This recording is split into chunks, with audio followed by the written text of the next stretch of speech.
आदाब, आप सभी लोगों का स्ट्रेट लाइन में बहुत बहुत स्वागत। जम्मू कश्मीर में कोविड-19 के कारण कल 60 लोगों की जान गई है। इससे पहले 2 दिन आंकड़ा 50 के ऊपर रहा, यानी 160 लोगों की जान 3 दिनों में गई, लेकिन किसी भी अफसर पर गाज नहीं गिरी।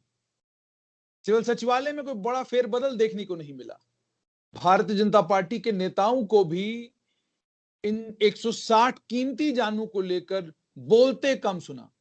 बिजी रहे माइनिंग स्कैम में, बिजी रहे बंगाल में। मेरे साथ इस वक्त हैं भारतीय जनता पार्टी के मुख्य प्रवक्ता सीनियर एडवोकेट सुनील सेठी। सेठी साहब, सबसे पहले बहुत बहुत धन्यवाद आपका कि आपने समय निकाला।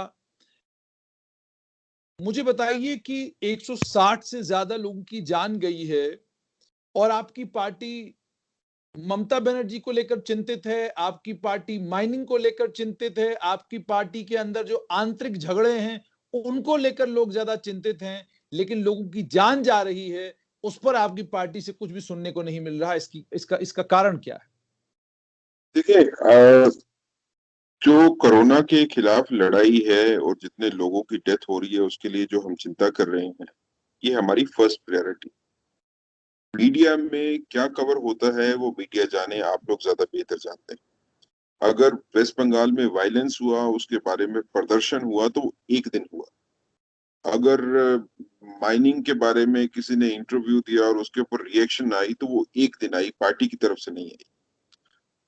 हमारी पूरी की पूरी चिंता आज से नहीं, जब ये सेकेंड वेव स्ट्राइक की है तब से पूरी की पूरी चिंता जो है वो कोरोना के बारे में है और कोरोना से कैसे हम बच सकते हैं, कैसे जाने बचा सकते हैं। भारतीय जनता पार्टी ने सभी स्तर पे, यूनियन टेरिटरी के स्तर पे भी, अगर प्रोविंशियल स्तर पे भी कहेंगे, वो भी डिस्ट्रिक्ट स्तर के ऊपर भी, हर जगह अपनी कमेटीज बनाई, टीम्स बनाई है और हम लोग हर जगह पे एडमिनिस्ट्रेशन के साथ मिलके काम कर रहे हैं और एडमिनिस्ट्रेशन का सपोर्ट सिस्टम भी बने हुए हैं और साथ में एडमिनिस्ट्रेशन पे चेक भी करते हैं कि जहां पे कोई कमी है उसको पूरा कैसे करना है।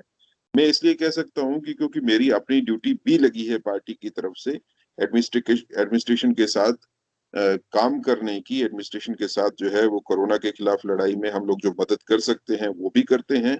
लेकिन इसके साथ एडमिनिस्ट्रेशन में अगर कहीं काम की कमी दिखती है तो हम उस पे जरूर तनकीद भी करते हैं और जहां बात ऊपर तक पहुंचानी होती है वो भी पहुंचाते हैं। दूसरी बात यह कि 160 आदमियों की डेथ पिछले 3 दिनों में या 4 दिनों में हो गई, बड़ा अनफॉर्चुनेट है। खाली अनफॉर्चुनेट कहने से मेरी जिम्मेवारी कम नहीं होगी, मैं ये भी मानता हूँ। किसी भी हालत में कोई भी डेथ डेथ सिर्फ नंबर नहीं है। हम लोग जब आंकड़ों में बात करते हैं तो वो नंबर हो जाता है, लेकिन जिसके घर में किसी की डेथ होती है वही जानता है कि उसका दुख क्या है। तो हालात ऐसे बन गए हैं सेकेंड वेव के बाद कि चीजें कंट्रोल से बाहर जा रही हैं। ये दुरुस्त बात है कि नंबर पेशेंट्स का जैसे स्वेल हो रहा है, वो नंबर के हिसाब से इंफ्रास्ट्रक्चर तो है नहीं कहीं पे भी। ये भी ठीक है कि 1 साल पहले से ही पता था कि फर्स्ट वेव जब आई थी तो ये पता था कि पिछले पास्ट एक्सपीरियंस से देखें, आप स्पेनिश फ्लू से देखें और ब्लैक डेथ से देखें, तो ये पता था कि वेव जो है इसकी सेकंड भी आएगी और थर्ड भी आएगी। जी। लेकिन एडमिनिस्ट्रेशन की तरफ से तैयारी शायद फर्स्ट वेव के लिए थी, आधी अधूरी जितनी भी थी, लेकिन फर्स्ट वेव ने जब कम किया अपना असर, रसीड हुई, और वो हमारे पास टाइम था, 3-4 महीने का टाइम था हमारे पास कि हम सेकेंड वेव की तैयारी करके रखें, अपने आप को और ज्यादा मजबूत करके रखें, क्योंकि सेकेंड वेव हमेशा ही ज्यादा खतरनाक होती है। अनफॉर्चुनेटली मुझे ये कहने में कोई एतराज नहीं है कि एडमिनिस्ट्रेशन की तरफ से तैयारी सेकेंड वेव को निपटने के लिए जो है उस लेवल की नहीं थी जिस लेवल की वो होनी चाहिए थी।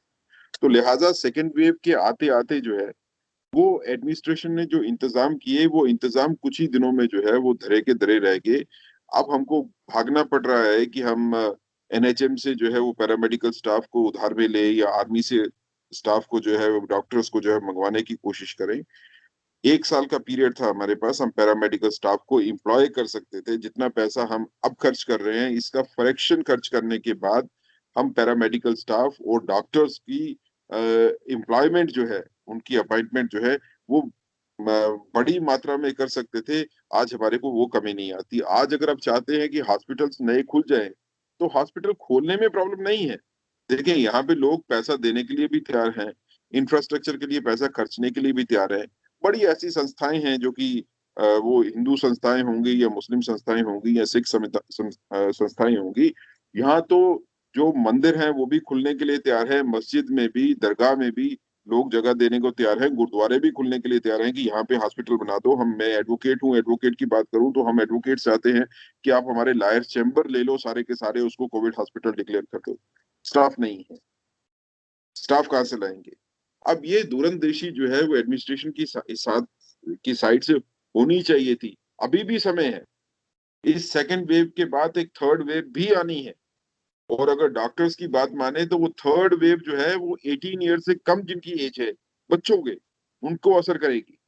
अभी भी हमारी बड़ी की बड़ी, जब हमने एडमिनिस्ट्रेशन से बात की तो अनफॉर्चुनेटली सर हमारे को सुनने को मिला कि अभी भी बड़ी जो है वो सर्विसेज पाइपलाइन में है। एम्प्लॉयमेंट के लिए नोटिस निकले थे, एडवर्टीजमेंट निकली थी, लेकिन बंदे एम्प्लॉय नहीं हुए। तो रब के वास्ते, भगवान के वास्ते, जितनी जरूरत है आपको डॉक्टरों की, जितनी जरूरत है पैरामेडिकल स्टाफ की, उससे ज्यादा को एम्प्लॉय कीजिए। क्योंकि अगर आपका एक डॉक्टर बीमार होता है तो उस डॉक्टर को रिप्लेस करने के लिए दूसरा डॉक्टर आपके पास होना चाहिए। सेठ साहब यहाँ ये पर नहीं है आपसे ये कि एक भी बीमार होता है तो उसकी कमी कोई पूरी नहीं करे, और इतना कम हो जाए आपके पास नंबर कि आप हताशा में जो है फिर हाथ खड़े कर लो।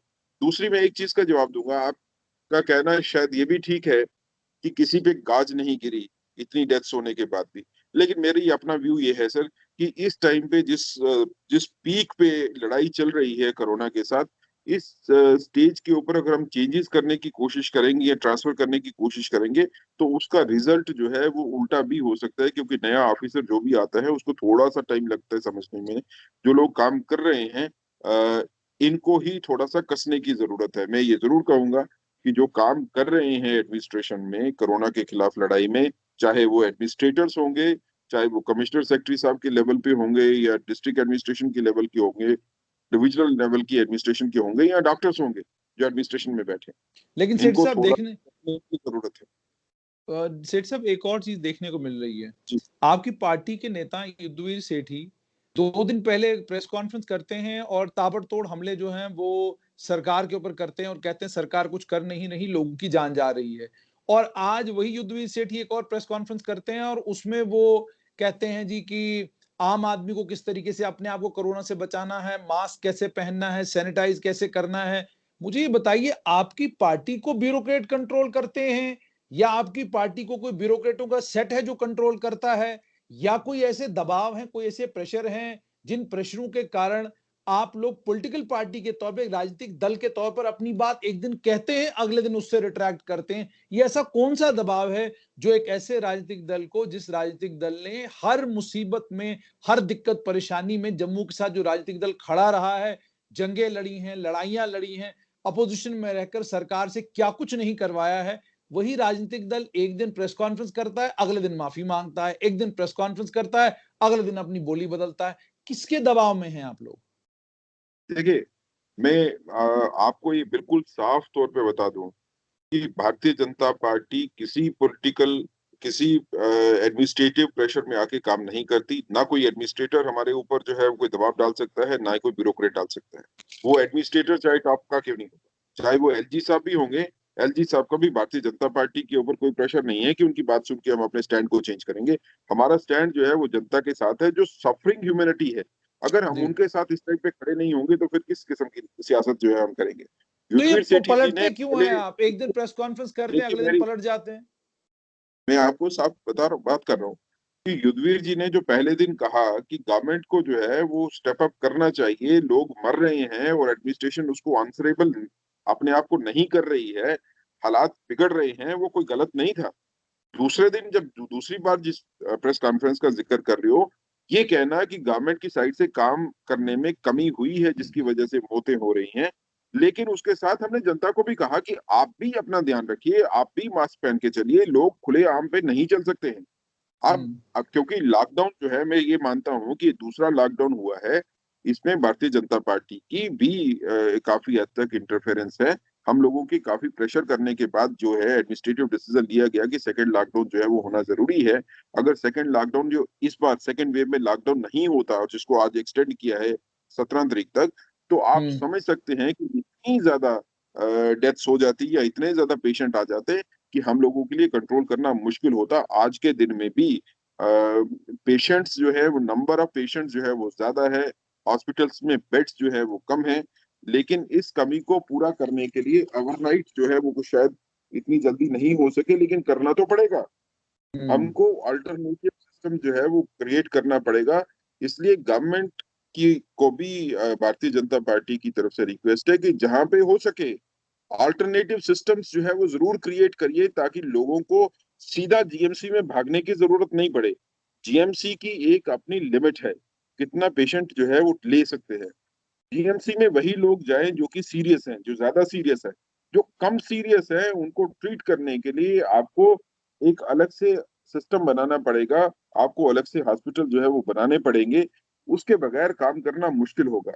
दूसरी बात ये है कि मैं ये जरूर कहना चाहूंगा कि ऑक्सीजन की सप्लाई नहीं होने से या ऑक्सीजन की सप्लाई में कमी होने से या प्रॉब्लम होने से अगर 4 लोगों की मौत हो जाती है बत्रा हॉस्पिटल में, और गवर्नमेंट जो है उसमें इंक्वायरी का ऑर्डर करती है। पहले कोशिश की गई कि पहले उसमें स्टेटमेंट ये दें कि कोई जरूरत, इसमें कोई ऑक्सीजन की सप्लाई की प्रॉब्लम नहीं थी, कुछ और था, लेकिन बाद में गवर्नमेंट ने इंक्वायरी का ऑर्डर किया। अब उस इंक्वायरी को ऑर्डर को हुए कितने दिन हो गए, इंक्वायरी की रिपोर्ट सामने क्यों नहीं आई? ये कोई इस जी। तरह की इंक्वायरीज नहीं होती हैं कि जिसमें महीना लगाने की जरूरत है या 2 महीने लगाने की जरूरत है। इस तरह जी। की इंक्वायरी जो है वो 1 या 2 दिन में खत्म होनी चाहिए, क्योंकि इस तरह हम्म। की इंक्वायरी न सिर्फ रिस्पॉन्सिबिलिटी फिक्स करती है कि किसकी गलती की वजह से हुआ, बल्कि ये हम्म। आपको रास्ता भी बताएगी, वो ठीक। रास्ता भी बताएगी क्या कमी थी जिसको पूरा करने की जरूरत थी, और आगे से वो कमी जो है दोबारा नहीं है। तो इस तरह के कोई स्टेप्स जो है, जितनी सीरियसनेस के साथ जो है जंग जो है वो होनी चाहिए कोरोना के साथ, वो सीरियसनेस में कमी जो है वो जरूर दिखती है। वो कमी जो है वो भारतीय जनता पार्टी को जरूर खलती है। लेकिन मैं इसके साथ ये भी कहूंगा कि जी। सिर्फ सिर्फ ये पिक्चर प्रोजेक्ट करना कि सब कुछ जो है वो खत्म हो गया है और हमने हाथ खड़े कर लिए हैं और लोग जो है वो मरने के लिए छोड़ दिए, ऐसी बात भी नहीं है।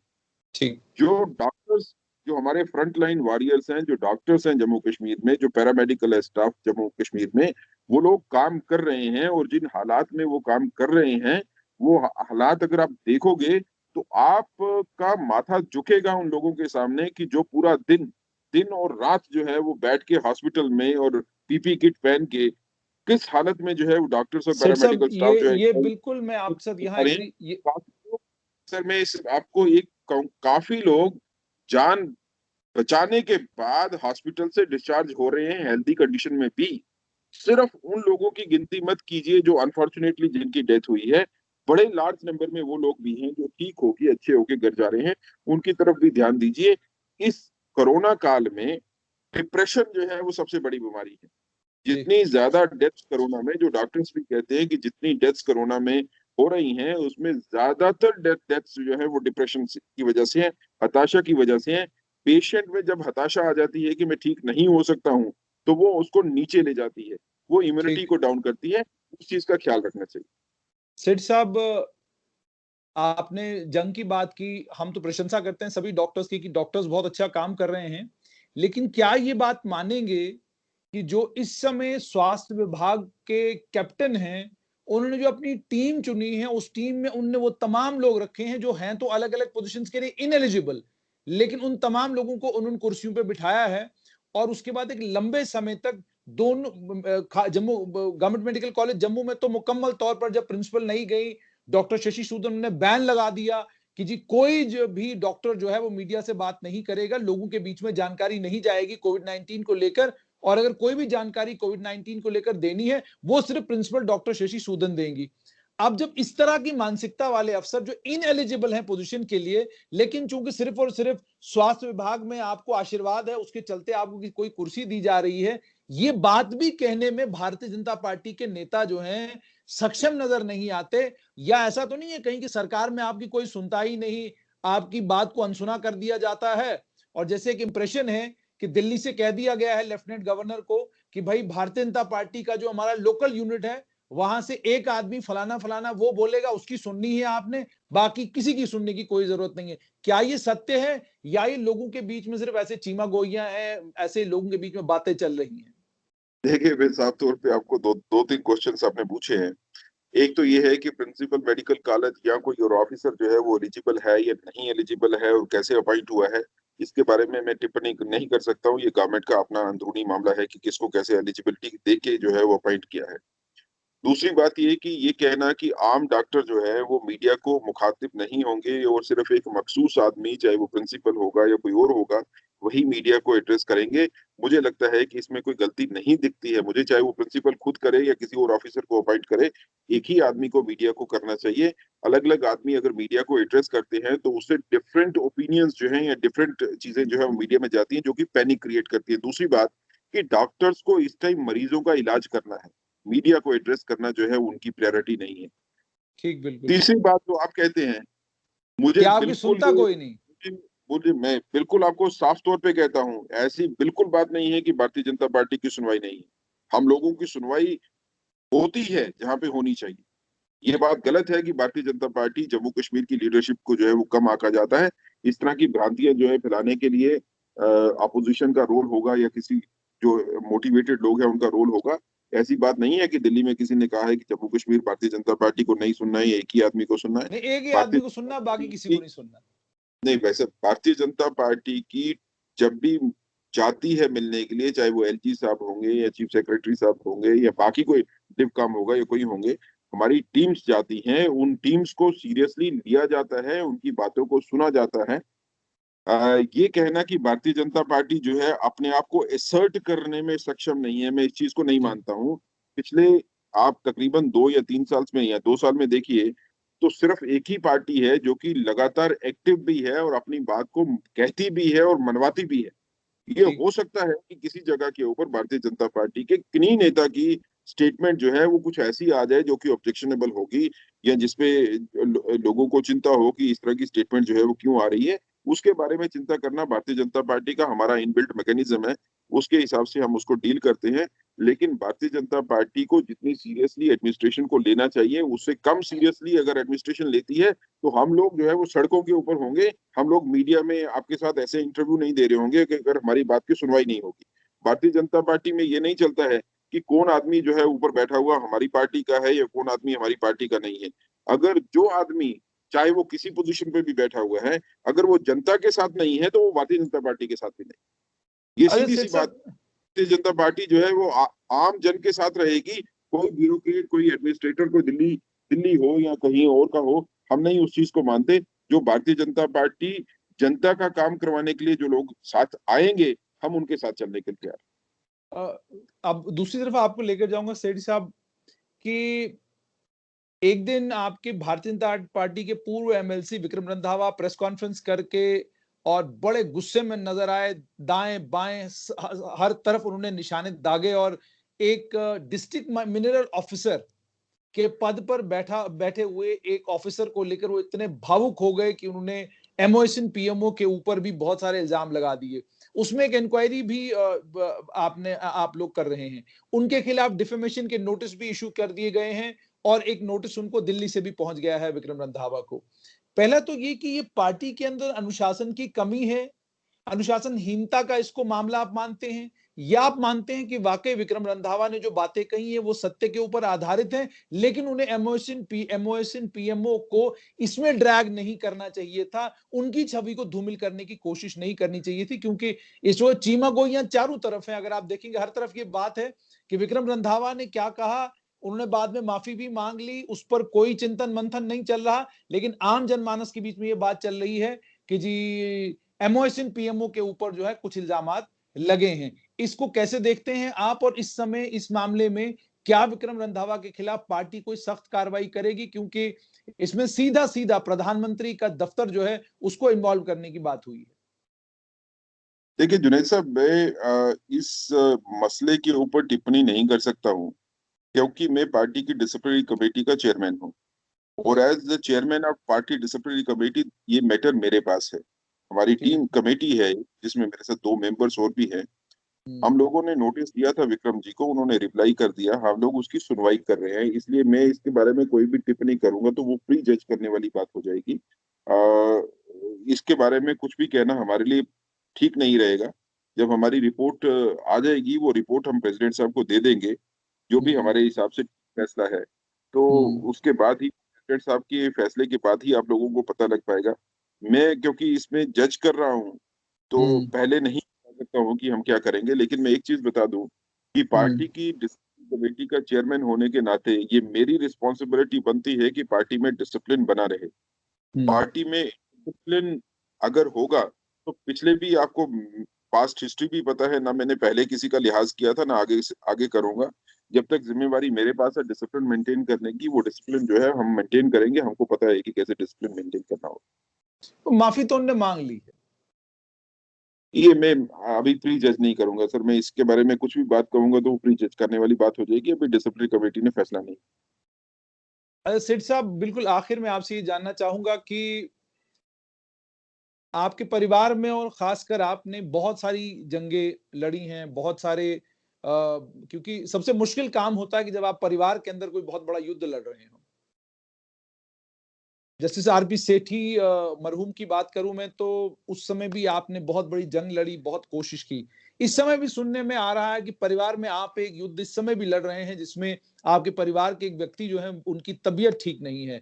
तो उसको और पार्टी के इतने बड़े पार्टी के इस प्रेशर को, जिसमें आपको एक इंक्वायरी भी करनी है, as a chief spokesman party के इन तमाम विषयों को भी डिफेंड करना है, कैसे अपना मानसिक संतुलन जो है उसको आप ठीक रख पाते हैं? क्योंकि इस वक्त जब आप मुझसे बात कर रहे हैं, तो आपके चेहरे से, आपके भाव से, आपकी बातों से कहीं महसूस नहीं हो रही वो परेशानी जो आपके अंतर्मन में है। देखिए, जीवन तो संघर्ष है, जंग है, ये चलती ही रहेगी। इस टाइम पे मेरे परिवार में प्रॉब्लम तो है। मेरी वाइफ जो है वो नारायणा में है, इस टाइम पे थोड़ी डिफिकल्टी में है, लेकिन देखते हैं जो जितनी जंग हो सकती है वो हम कर रहे हैं। लेकिन उसके साथ ही क्या लोगों को छोड़ दूं? इतने हजारों लोग जो है, अब मैं उसमें ज्यादा जिक्र नहीं कर सकता हूँ, लेकिन मैं आपको कह सकता हूँ कि काफी ज्यादा लोग हैं जो मेरे ऊपर नजर रखते हैं कि ये हमको इन मुश्किल हालात में हमारे काम आएगा और किसी तरह से हमारी मदद करेगा कि हम इस जंग में से बाहर निकलें, जीत के बाहर निकलें। बड़े ऐसे एडवोकेट्स हैं जिनकी मुझे डेली बेसिस के ऊपर जो है I am getting calls from advocates. उनका अरेंजमेंट करना है, सामान नहीं है, डॉक्टरी इलाज करवाने हैं, हॉस्पिटल में अरेंजमेंट नहीं होता। आम जन है जो कि मेरे नोन नहीं है, मैं जिनको नहीं जानता हूँ, मुझे डेली बेसिस के ऊपर उनकी कॉल आती है। अब मैं अ, उनको मना कैसे करूं? अगर मेरे सामने कोई मौत की तरफ बढ़ रहा है और मैं उसका हाथ नहीं थामूं, तो फिर मैं इंसान किस तरह का हुआ? जंग जो है वो चल रही है, हर साइड पे चल रही है, लेकिन ये नहीं है कि एक साइड पे जो है मैं ज्यादा कंसंट्रेट करके मेरे में कोई हताशा आ गई और बाकी अपनी रिस्पॉन्सिबिलिटीज, अपनी जिम्मेवारियां छोड़ दूं। वैसा आदमी मैं हूं नहीं। जो जिम्मेवारी लेते हैं उस जिम्मेवारी को निभाना जो है वो हमारे हमारे को आता है। वो मैंने अपने पिताजी से सीखा और मुझे लगता है कि आगे खानदान में हमारे ये चलता ही रहेगा। आप हमने एक हेल्पलाइन शुरू की, आपने भी उसमें कंट्रीब्यूट किया। डॉक्टर्स, जिसमें सीनियर डॉक्टर्स जो है सिर्फ जम्मू कश्मीर के नहीं, पूरे पूरे इंडिया के जो टॉप डॉक्टर्स हैं, हमने उसमें एसोसिएट किए। और आज ही सुबह जो है वो हेल्पलाइन शुरू हुई टेली कॉन्फ्रेंसिंग की। मैं आपको बताते हुए मुझे फख्र होता है कि ये हम सभी भाइयों की मिली हुई एफर्ट है, इसमें मेरा कुछ खास नहीं है। तकरीबन 1000 से ज्यादा कंसल्टेशन एक ही दिन में, आधे दिन में 1000 हम्म। से ज्यादा कंसल्टेशन जो है वो फ्री कंसल्टेशन जो है वो लोगों को मिली। लोग जो है वो अ, जो है वो उनको एक मौका मिला कि डॉक्टर्स जो है वो टॉप डॉक्टर्स के साथ बात करके उनसे कंसल्टेशन लेने का। इस टाइम पे जबकि कोरोना के चलते हुए बाकी सब सेवाएं सेवाएं जो है वो ठप हो गई हैं, और कोरोना के बारे में भी लोग जो है वो इंटरनेट से जो जानकारी मिल रही है उसकी बेस के ऊपर अपनी ट्रीटमेंट कर रहे हैं, जो मुझे लगता है ठीक नहीं। कोरोना के बारे में आपके माध्यम से मैं ये जरूर करूंगा कि इंटरनेट पे जो आपको जानकारी मिलती है, जो इंटरनेट पे आपको इलाज बताए जाते हैं कि कोरोना के ये इलाज है, प्लीज उसको फॉलो मत कीजिए। आप डॉक्टर से सलाह जरूर कीजिए। डॉक्टर से सलाह किए बगैर कोई भी इलाज मत करिए। ठीक है। और बिल्कुल और सेठ साहब। आप स्वस्थ रहें। कोरोना कोई ऐसी बीमारी नहीं है कि जिससे हम जीत नहीं सकते। अनफॉर्चुनेटली जिनकी कोमॉर्बिडिटी होती है, जिनको कोई और प्रॉब्लम होती है, उनको थोड़ी प्रॉब्लम हो रही है। जो स्वस्थ आदमी है, जिसने वैक्सीनेशन ली है, उसके बचने के चांसेस जो हैं बहुत ज्यादा हैं। आप सबके स्वास्थ्य की मैं कामना करता हूँ। आप सभी लोग अपना भी ध्यान रखिए। आखिर में सेठ साहब, बिल्कुल अंत में आपसे पूरे जम्मू संभाग के लोगों को इस समय आप क्या संदेश देंगे? क्योंकि 60 लोगों की कल जब जान गई तो 42 लोग उसमें से जम्मू जम्मू रीजन के जम्मू संभाग के थे। 18 लोगों की मौत कश्मीर संभाग से हुई है। शायद आपने भी अपने जीवन काल में कभी 1947 के बाद इस तरह की का या आतंकवाद के दौर के बाद कभी इस तरह की कैजुअलिटी फिगर नहीं देखी होगी। तो इस समय उन तमाम लोगों के लिए जो आपको इस वक्त देख रहे हैं, आपको सुन रहे हैं और आप आपसे उम्मीद और तवक्का ये रख रहे हैं कि कोई दो बोल आप ऐसे बोलेंगे जिससे उनका ढाढ़स बंधेगा, उनका विश्वास, उनका हौसला, उनकी हिम्मत जो है, वो टूटती हिम्मत जो है दोबारा से उनकी जो है जिंदा होगी। क्या कहेंगे बिल्कुल आखिर में 2 शब्द? जुनैद भाई, मैं आपके माध्यम से सभी को, जम्मू कश्मीर में जितने निवासी हैं उनसे ये रिक्वेस्ट करना चाहूंगा, मुश्किल वक्त है, एक दूसरे का हाथ मत छोड़िए, एक दूसरे का हाथ पकड़ के रखिए, हम आराम से पार हो जाएंगे। ये सैलाब है, एक दूसरे का हाथ पकड़ के चेन बांधने से ही आगे निकलेगा। फर्स्ट कोरोना वेव जब स्ट्राइक की थी तो उस टाइम पे मैंने प्रिकॉशनरी तौर के ऊपर अपने पास सिलेंडर जो है वो रखे थे, ऑक्सीजन के सिलेंडर रखे थे कि क्या पता किसको जरूरत पड़ जाए, कंसंट्रेटर भी मैंने लेके रखे थे कि क्या पता कब जरूरत पड़ जाए। आज के दिन में मेरे पास कोई सिलेंडर नहीं है और ना कोई कंसंट्रेटर है, मैं ऑलरेडी बांट चुका हूँ। लेकिन मुझे खुशी है कि उनके बांटने की वजह से काफी लोगों की जान बच गई। बात ये नहीं है कि आपके पास कुछ क्या है और क्या आप लोगों को दे, जो आपके पास है, जो दूसरे के काम आ सकता है, जो दूसरे की जान बचा सकता है, ये मत सोचिए कि जिसकी आप जान बचा रहे हैं, उसके साथ आपका रिश्ता क्या है। रिश्ता आज के दिन में सिर्फ इंसानियत का है। कोरोना ने हम सबको इंसान बना के छोड़ दिया है। आज हम कोई हिंदू मुसलमान दोस्त दुश्मन नहीं रहे। एक दूसरे का बहुत हाथ थाम के रखेंगे, एक दूसरे का हाथ थाम के रखेंगे, हम लोग इसमें से बाहर निकलेंगे। मेरी सबके लिए दुआ है कि अपना ध्यान रखिए, अपनी फिक्र कीजिए और घर के अंदर रहिए। आप थोड़ी देर तक अगर आपको पैसे की कमाई नहीं होगी, कोई फर्क नहीं पड़ेगा, जान बचेगी, हम फिर पैसा कमाएंगे। और जो लोग जिनके पास पैसा नहीं है अपने खाने पीने के लिए, वो हमको संपर्क करें। ऐसी बड़ी संस्थाएं हैं जो कि उनकी मदद कर रही हैं। नहीं तो आप हमको संपर्क कीजिए, जो हो सकेगा हम आपके लिए करेंगे। आपको घर के बाहर जाने की जरूरत नहीं है, घर के बाहर मौत है, इस चीज को सोच के रखें। बहुत-बहुत शुक्रिया और उम्मीद और तवक्का सेठ साहब ये कि आपके परिवार के सभी लोग स्वस्थ हों और दोबारा आपसे जुड़ने का मौका मिले। बहुत-बहुत शुक्रिया हमारे साथ जुड़ने के लिए।